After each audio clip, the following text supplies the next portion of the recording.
Contact.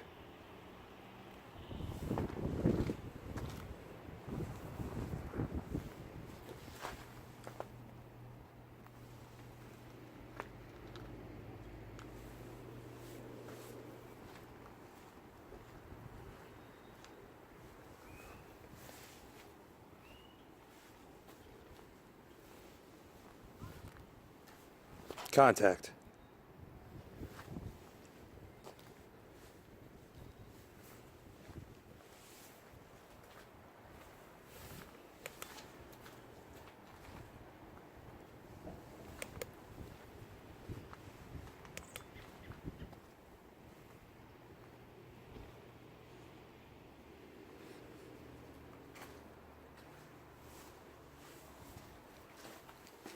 Hostage has been rescued.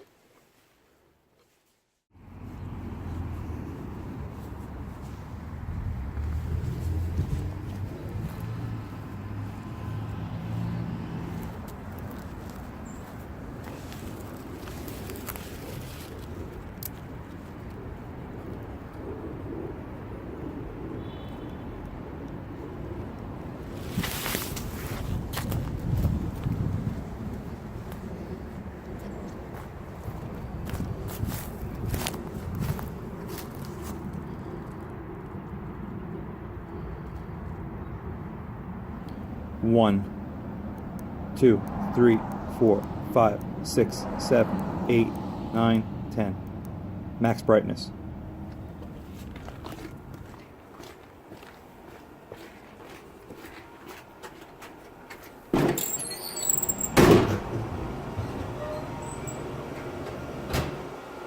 Contact.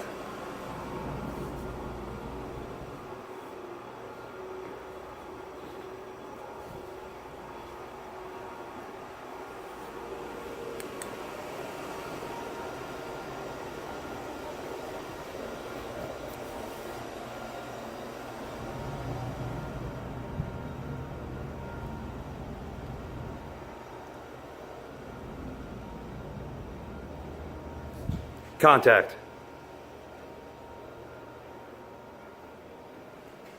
Clear. Hostage has been rescued.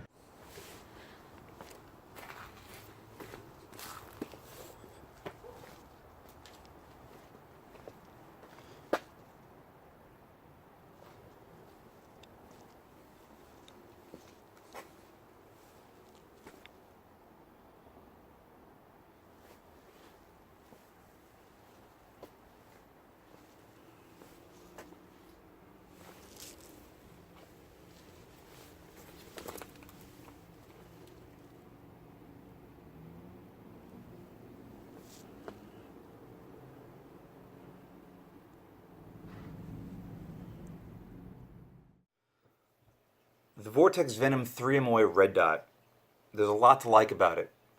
And as much as there's a lot to like about it, and as much as I do like it, there are a couple things to talk about that aren't so ideal. But I'm figuring most of them are a byproduct of just about how small it is. However, let's touch on the cons first, because the pros definitely outweigh it.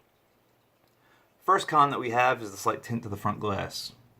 As I said in my Romeo 5 review, during the perfect lighting events, it will slightly bounce back and you can see a reflection of the battery cover towards you.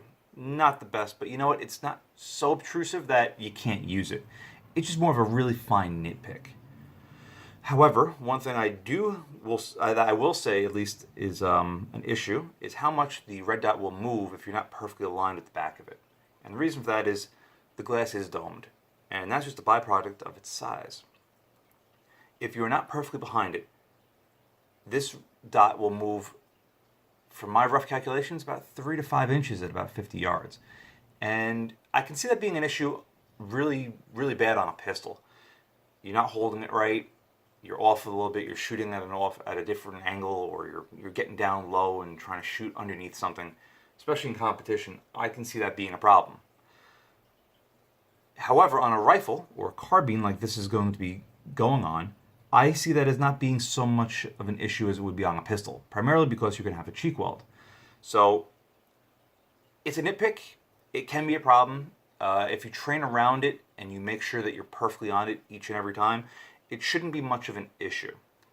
However, it is still something to think about and to keep in mind, because the farther out you're trying to shoot, the more precise you have to be lined up with the back of the red dot.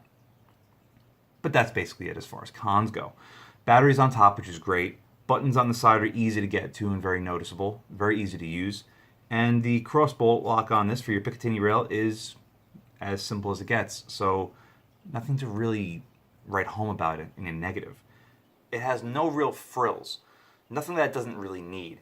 It's got two nice little white indicators on the back to help you line up the red dot quickly. And everything else is just very nicely laid out. It's neat. Nothing gets in the way. And that's really it. Did I mention it's tiny? So, how tiny is it really? Well, if you don't shoot pistols a lot and you don't have a red dot, or if you've never seen a pistol red dot in person before, I'll make it live for you a little bit. Here's a Sig Romeo 5 that I just reviewed.